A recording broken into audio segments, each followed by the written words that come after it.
राम राम दोस्तों। आज हम फिर से बात करेंगे नरेश भाई साहब पे, जो उनको कैसे फंसाया जा रहा है और हमको जगना चाहिए और क्या क्या करना चाहिए। भाई नरेश भाई को देखो, फंसाया जा रहा है।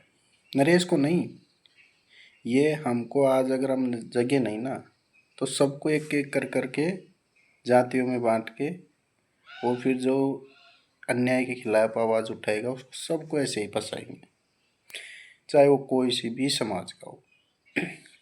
अभी तो इनको नरेश से डर लग रहा है, कल को कोई दूसरा खड़ा होगा उससे डर लगेगा।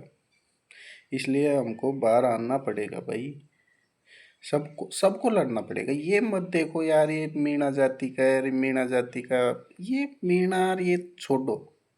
अगला पिछड़ा, ये जो शोषित वर्ग है ना, इनको तो जगना होगा, कोई सी भी कास्ट का हो। अरे वो किस कौन सा यार खुद के लिए लड़ा है वहां पे, कौन सा एक ही समाज के बच्चे मरे हैं।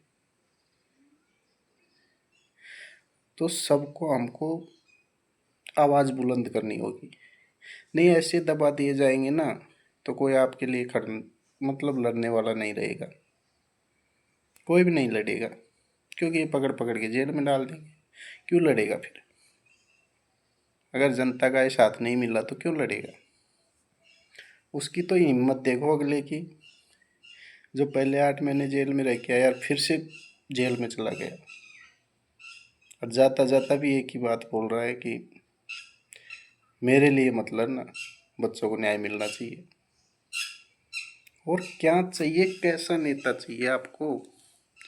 सभी को बोल रहा हूँ मैं, सभी समाज को। गुर्जर समाज भी पहले, थोड़े दिन पहले गुर्जर समाज को भी तो मरवाया था सरकारों ने। तो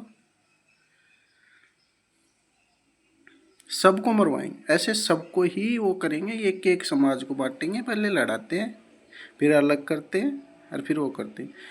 कभी तो छोट मतलब एससी वालों के ऊपर ये कई वो कर देते हैं संविधान को हटाने की, फिर उनके खिलाफ मतलब ये चाहते हैं। बताओ, जो बीजेपी सरकार है ना, ये है बढ़िया ब्राह्मणों की, जो भी बड़े इनकी। मैं छोटे, जो छोटे लोग हैं उनके लिए नहीं बोल रहा, बड़े लोग हैं ना, जो नेता है, राजनीति करते हैं और जो मतलब मालिक बने बैठे हैं, उनके लिए बोल रहा हूँ। छोटे तो हमारे जैसे, वो भी मजदूरी करते हैं, सब भी, चाहे वो ब्राह्मण समाज का हो कोई भी हो, तो आपको भी समझना पड़ेगा। ये चाहते हैं कि कोई आगे ना बढ़े, और हमारे अगर ये सब अगर शिक्षित हो जाएंगे, आगे बढ़ जाएंगे, तो हमारे को कौन मतलब ये नौकर चाकरी करेंगे, कौन झाड़ू पोछा करेंगे हमारे घरों में? ये नहीं चाहते कि हम पढ़े लिखे, इनको ये नहीं चाहते कि हमें हमारा मतलब हक मिले। ये गरीब को गरीब ही रखना चाहते हैं। आपको अब जगना पड़ेगा भाई, जगना पड़ेगा। मैं बार बार ये चीज़ बोलता हूँ, क्योंकि मैंने बहुत नोटिस किया, अरे बहुत, मतलब मैं इनकी बातों से, एक एक बात से अर्थ निकालता हूँ कि क्या चाहते हैं, क्या करना चाह रहे हैं। बीजेपी किसी की सगी नहीं है। अभी भी कई हमारे मतलब जो छोटे वर्ग के लोग हैं ना, छोटे वर्ग के क्या, जो मतलब दूसरे के कहने पे चलते हैं ना, वो समझ नहीं रही। अभी भी उनको यही लगता है कि नहीं, बीजेपी तो बहुत महान है। अरे छोटी छोटी एक व्यवस्था दे के, वो ऊँट के मुंह में जीरा दे के, और फिर ऊँट को पूरे दिन मतलब उसमें जोत के रखना, बैलगाड़ी में मतलब गाड़ी में, वो काम करती है। तो समझो, लड़ो, व्यवस्था को मत बिगड़ने दो। नहीं, आज देखो, पहले हिंदू मुस्लिम की लड़ाइयाँ लड़ रहे थे, अब ये जातियों पे भी आ गए। अभी वहाँ पे एसओएस का एक मुद्दा चल रहा है, उसमें मीणा समाज के खिलाफ इन्होंने एक तो दो तो ब्राह्मण थे, दो राजपूत थे, इन्होंने पत्र लिखा है कि यहाँ पे मीणाओं का आतंक। आतंक कैसे है भाई? वो पढ़ लिख के अपनी मेहनत से आगे गए हैं।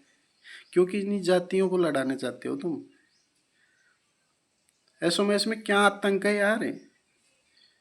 अब तुम जातियों में लड़ाना चाहते हो?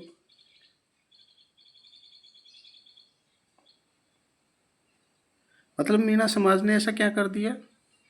अब इनको भाई आपको समझना पड़ेगा, इनको डर लगता है। अगर मीणा समाज जग गया ना राजस्थान में, तो पूरा राजस्थान हिल जाएगा, ये पक्की बात है। और जो छोटे लोग हैं ना, उनको न्याय मिलेगा ही मिलेगा फिर। अभी भी मीणा समाज है ना, जो डॉक्टर किरोड़ी लाल जी के चक्कर में आधा गुम मतलब दब के पड़ा है। अरे भाई मानो हमारे आदर्श हैं किरोड़ी लाल जी, पर नरेश का भी साथ दो, वो आने वाला भविष्य है।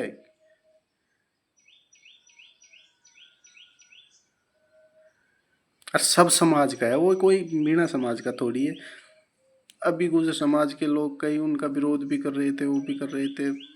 वो तो कर कुछ लोग होते हैं तो उनका आप ध्यान मत दो, उससे ज़्यादा सपोर्ट करने वाले हैं। मैंने वीडियो डाला था नरेश मीणा पे और गुजर समाज का जो विरोध है उस पर एक मतलब एक कमेंट 150 कमेंट में एक कम कमेंट है ना, गुजर गुजर का कोई गुजर था, उसका एक कमेंट नरेश के खिलाफ आया है। बाकी सारे गुजर समाज का नरेश के समर्थन में आया है। सोचो 150 में से एक, तो 150 में से कम से कम 50-60 तो गुजरों के कमेंट थे, 50-60, उसमें से सिर्फ एक खिलाफ आया है। तो ऐसे लोग होते हैं तुच्छ, जो जातियों को लड़ाना चाहते हैं, जो एक मुद्दा मतलब वो ढूंढते रहते हैं कैसे यार कोई मुद्दा मिले, कैसे मतलब इनको अलग करें।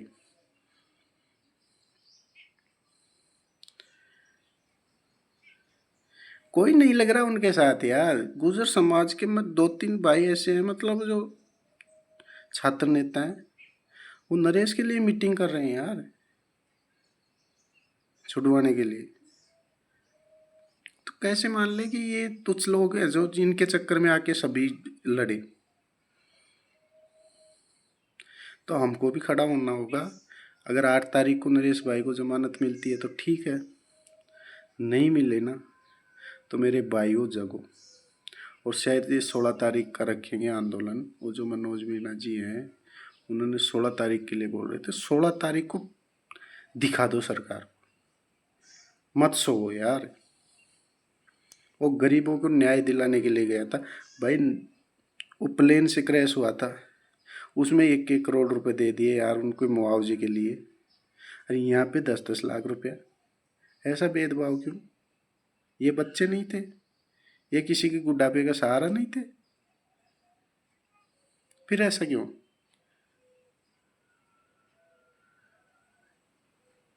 तो भाई जगो, कानून सबके लिए एक होना चाहिए। अब नरेश को भी आप भी एक मतलब अन्याय तो कर रहे हो। ये दुनिया की आंख खोल, तुम कर तो गलत रहे हो, पर दुनिया के लिए ये सही हो रहा है। दुनिया देख रही है कि यार तुम कितने बेकार हो, तुम क्या चाहते हो, कैसे आवाज दबाते हो। नरेश ही दिखा देगा ये चीज। नरेश लोगों के मन में ये साबित कर देगा कि हाँ वास्तव में ये चोर हैं।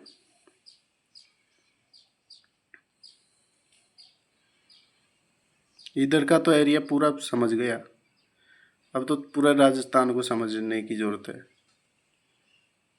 उस दिन भाई मैं तो तभी समझ गया था वो नरेश लंबा जाएगा, जब निर्मल चौधरी को है ना गिरफ्तार करके वापस छोड़ दिया ना जयपुर ले जाके। निर्मल चौधरी बोला नहीं, तभी समझ गया था।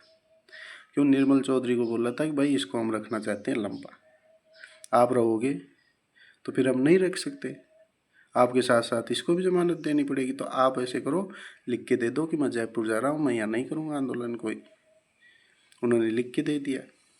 वो भी मैं गलत मानता हूँ निर्मल चौधरी जी को। भाई कोई गलत के लिए लड़ रहा है, उसको उसके साथ बोल देते कि हाँ मैं भी जाऊँगा जेल में यार, पर मैं करूँगा। इस जगह मैं निर्मल चौधरी को पहले मानता था कि दबंग नेता है, पर डरपोक निकला भाई। राम राम, जय हिंद, जय भारत।